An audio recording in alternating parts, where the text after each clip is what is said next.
Esther Hetty Butler was born October 5, 1851, to Benjamin and Hannah Butler near Damascus, Ohio.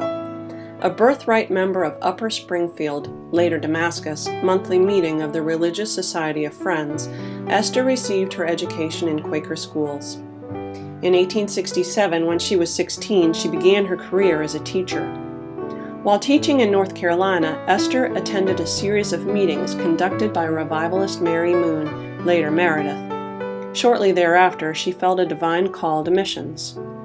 In 1885, Esther sent a letter to Esther Tuttle, later Pritchard, inquiring about missionary service with the newly formed Women's Foreign Missionary Association.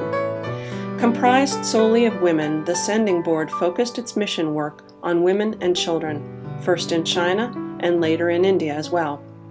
Esther wanted to tend the sick and spread the good news. About the same time, Esther Tuttle received a letter from Dr. Robert Beebe of the Methodist Episcopal Mission in China requesting the services of a friend's lady who was willing to come to Nanking, China to be a nurse and helper in the hospital. Esther agreed to serve, and the Ohio Yearly Meetings Women's Foreign Missionary Association agreed to sponsor her. In December 1887, after 2 years of training at the Chicago Training School for Women, Esther left for China. Not only was Esther Butler the first missionary from Ohio Yearly Meeting in its history, she was also the first American Quaker missionary, male or female, to go to China.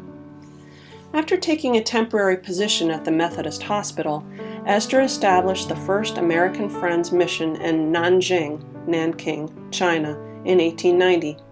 This new Quaker mission was unique because it focused on China's marginalized female population and because it was overseen by women at a time when men dominated mission leadership.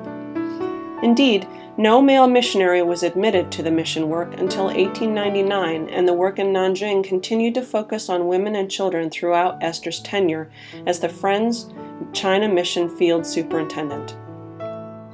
Of the 40 Ohio Yearly Meeting missionaries who served at Nanking and Luo missions for the 62-year span from 1887 to 1950, only 8 were men. During her 31-year tenure as superintendent of the mission, Butler established 2 hospitals, a Bible training school for women, a nurses training school, an orphanage, boarding and day schools for boys and girls, street clinics, and the Nanking and Luo Friends churches. She died on August 8, 1921 in Nanking, still at the helm of the mission she had founded.